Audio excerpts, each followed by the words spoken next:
আম্মাজান আয়েশা একবার আল্লাহর হাবিব সাল্লাল্লাহু আলাইহি ওয়াসাল্লামের কাছে দোয়া চাইলেন। তিনি এমন মন ভরে দোয়া করলেন যে আম্মাজান খুশিতে হেসে ফেললেন। নবীজি তখন জিজ্ঞেস করলেন, আয়েশা, আমার দোয়া কি তোমাকে আনন্দ দিয়েছে? আম্মাজান বললেন, অবশ্যই।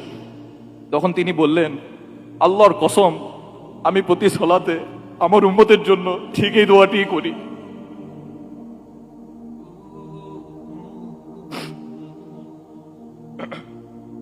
একবার চিন্তা করুন তো, প্রতি সালাতে তিনি আপনাকে ভোলেননি।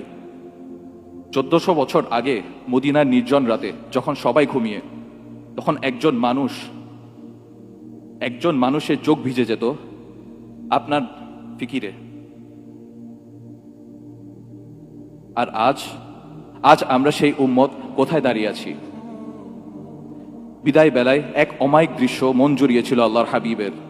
হযরত আবু বকর রাদিয়াল্লাহু তাআলা আনহু এর ইমামতিতে সাহাবীরা সালাত আদায় করছেন, প্রচণ্ড জ্বরের ব্যথাতেও। পর্দার আড়াল থেকে এই দৃশ্য দেখে তিনি মুচকি হাসলেন। প্রশান্তিতে বুক ভরে উঠল তার। আমার উম্মত একতাবদ্ধ, আমার উম্মত আল্লাহর পানে রুকু সিজদায় অবনত। একবার ভাবুন তো, যদি আজ আল্লাহর রাসূল সাল্লাল্লাহু আলাইহি ওয়াসাল্লাম ফিরে আসতেন, যদি তিনি দেখতেন তার সেই আদরের উম্মতের মসজিদগুলো আজ ফজরের সময় খালি পড়ে থাকে, যদি তিনি দেখতেন তার ভাইরা আজ অশ্লীলতায় মগ্ন, যে উহুদে তার রক্ত ঝরেছে, সেই মানুষেরা আজ সামান্য দুনিয়ার লোভে মিথ্যা বলে, ধোঁকা দেয়।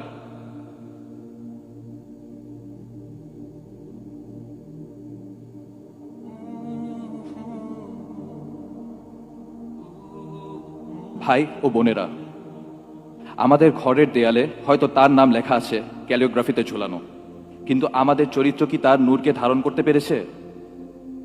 আমরা মুখে বলি ভালোবাসি, অথচ আমাদের জীবনের দিকে তাকালে মনে হয় আমরা যেন চিনি নাই মানুষটাকে। কি জবাব আছে আমাদের? সেই দিন, যেদিন আকাশ ফেটে যাবে, নক্ষত্রগুলো খসে পড়বে, ইয়া নফসি ইয়া নফসি বলে ছুটতে থাকবে সকলে। গর্ভধারিণী মা নিজ সন্তানকে চিনবে না, বাবা চিনবে না ছেলেকে। যেদিন নারীরা পর্যন্ত নবীরা পর্যন্ত ভয় কাঁপতে থাকবেন। সেই দিন একজন মানুষ আল্লাহর আরশের নিচে সিজদায় লুটিয়ে পড়বেন। আল্লাহ জিজ্ঞেস করবেন, হে মুহাম্মদ, মাথা তুলুন, চান দেয়া হবে, সুপারিশ করুন, কবুল করা হবে।